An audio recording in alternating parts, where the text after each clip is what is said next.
Hi అండి. నేను మీ మాధవిని. ఇప్పుడు అందరూ మిల్లెట్స్ వైపు మళ్ళుతున్నారు గదండీ! హెల్తీగా తినాలి అనుకుంటున్నారు గదా! అలాంటి వారి కోసం ఈ రెసిపీ. మిల్లెట్స్ అందరూ తినాలనుకుంటారు. కానీ ఎలా వండాలో చాలా మందికి తెలీదు. ఈరోజు నేను మీకు కొర్రలతో పొంగలి చేసి చూపిస్తాను. ఒక్కసారి ఈ పొంగలి గాని ట్రై చేశారంటే మీ ఇంట్లో వాళ్ళందరూ చాలా ఇష్టంగా తింటారు. కమ్మగా చాలా బావుంటుంది టేస్ట్. మీరు బ్రేక్‌ఫాస్ట్‌గా హెల్తీగా తినాలి అంటే ఈ కొర్ర పొంగల్ని ఖచ్చితంగా ట్రై చేయండి. మరి ఎలా చేయాలో చూపిస్తాను రండి. ఈ పొంగలి కోసం నేనిక్కడ కొర్రలు తీసుకున్నాను. ఇవి మీకు సూపర్ మార్కెట్‌లో దొరుకుతాయి. లేదా మామూలు షాప్‌లో అయినా అడిగితే ఇస్తారండి. ఈ విధంగా చిన్నగా ఉంటాయన్నమాట ఈ కొర్రలు. ఇలా తీసుకున్న కొర్రల్ని ఒక నైట్ మొత్తం నానబెట్టుకోవాలి. మిల్లెట్స్ ఎప్పుడైనా సరే కొర్రలనే గాదు ఏవైనా ఒక నైట్ మొత్తం నానబెట్టుకుంటే బాగా ఉడుకుతాయన్నమాట. మార్నింగ్ బ్రేక్‌ఫాస్ట్ చేసుకోవాలి అంటే నైట్ నానబెట్టుకోవాలి. నేనిక్కడ నైట్ నానబెట్టేసాను. బాగా నానున్నాయి చూడండి.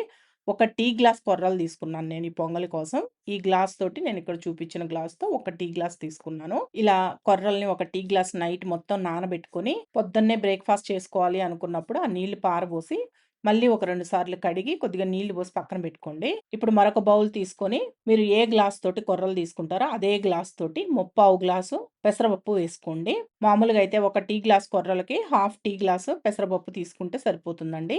కానీ నేను కొద్దిగా పెసరపప్పు ఎక్కువ వేసుకున్నాను. టేస్ట్ బావుంటుందని. ఈ పెసరపప్పులో నీళ్లు పోసి ఒక 2, 3 సార్లు నీట్‌గా కడిగేసి, పెసరపప్పు మునిగేంత వరకు మళ్ళీ నీళ్లు పోసి, ఒక అరగంట పెసరపప్పుని నానబెట్టుకోండి.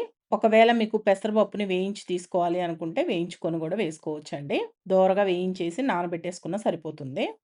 ఇప్పుడు ఆ పెసరపప్పు నానేలోపు ఏం జేస్తారంటే, ఇలా ఒక టీ స్పూన్ జీలకర్ర, ఒక టీ స్పూన్ మిరియాలు తీసుకొని కచ్చా పచ్చాగా దంచుకోండి. మరీ మెత్తగా దంచాల్సిన అవసరం లేదండి. కచ్చా పచ్చాగా దంచుకొని పక్కన పెట్టేసుకోండి.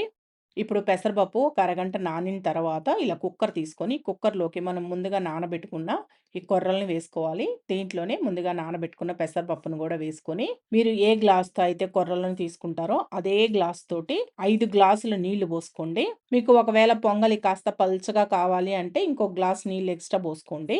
ఈ నీళ్లు కూడా పోసిన తర్వాత దీంట్లో ఒక 2 పచ్చిమిరపకాయలని కట్ చేసి వేసుకోండి. అలాగే ఒక హాఫ్ ఇంచ్ అల్లం ముక్కని సన్నగా కట్ చేసి వేసుకోండి. ఇలా పచ్చిమిర్చి, అల్లం వేయడం వల్ల ఈ పొంగల్‌లో ఉడికి టేస్ట్ బావుంటుందనమాట.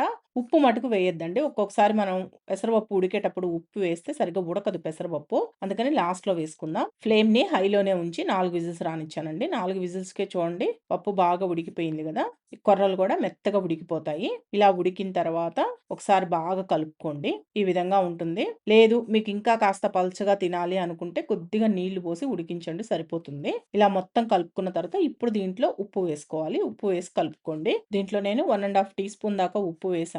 మీ టేస్ట్‌కి తగ్గట్టు వేసుకొని కలుపుకొని పక్కన పెట్టుకోండి ఈ పాన్‌ని.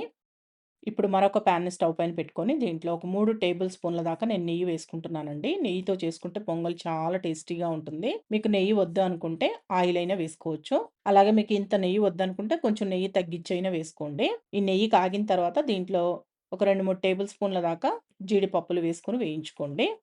ఇప్పుడు జీడిపప్పులు ఇలా లైట్‌గా వేగిన తర్వాత దీంట్లో మనం ముందుగా దంచి పెట్టుకున్న మిరియాలు, జీలకర్ర పొడిని వేసుకోండి. దీంట్లోనే 1 ఇంచ్ అల్లాన్ని సన్నగా కట్ చేసి వేసుకోవాలి. అలాగే 2 లేదా 3 పచ్చిమిరపకాయలను కూడా ఈ విధంగా సన్నగా కట్ చేసి వేసుకోవాలి. ఇవన్నీ వేసుకున్న తర్వాత లైట్‌గా వేగనివ్వండి. ఇవి వేయించుకునేటప్పుడు దీంట్లోనే ఒక 2 చిటికెళ్ళ దాకా ఇంగువ గూడా వేసుకొని వేయించుకోండి. ఇంగువ ఫ్లేవర్ పొంగల్‌కి చాలా బావుంటుంది. ఇవన్నీ వేగిన తర్వాత దీంట్లో ఒక 2 రెమ్మల కరివేపాకు కూడా వేసుకొని వేయించుకొని లాస్ట్‌గా ఒక్క చిటికెడు పసుపు వేసుకుంటున్నానండి. మంచి కలర్ ఉంటుంది. అలాగే ఫ్లేవర్ గూడా బావుంటుంది పసుపు వేసుకుంటే. ఒకవేళ మీకు పసుపు వద్దు అనుకుంటే వేసుకోకపోయినా పర్వాలేదు.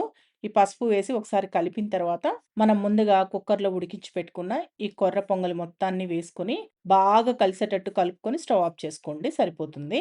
ఆ నెయ్యి ఫ్లేవర్ తోటి గుమగుమలాడుతూ భలే టేస్టీగా ఉంటుందండి కొర్ర పొంగలి. నేనిక్కడ పిల్లలకి చేశాను గాబట్టి కొద్దిగా నెయ్యి ఎక్కువేసుకున్నాను.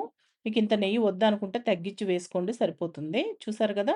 ఎంత యమ్మీగా ఉందో. టేస్ట్ మటుకు ఎక్సలెంట్‌గా ఉందండి. ఒక్కసారి కొర్ర పొంగల్ జేసుకోవాలి అంటే ఈ ప్రాసెస్‌లో ట్రై చేసి చూడండి. చాలా రుచిగా ఉంటుంది.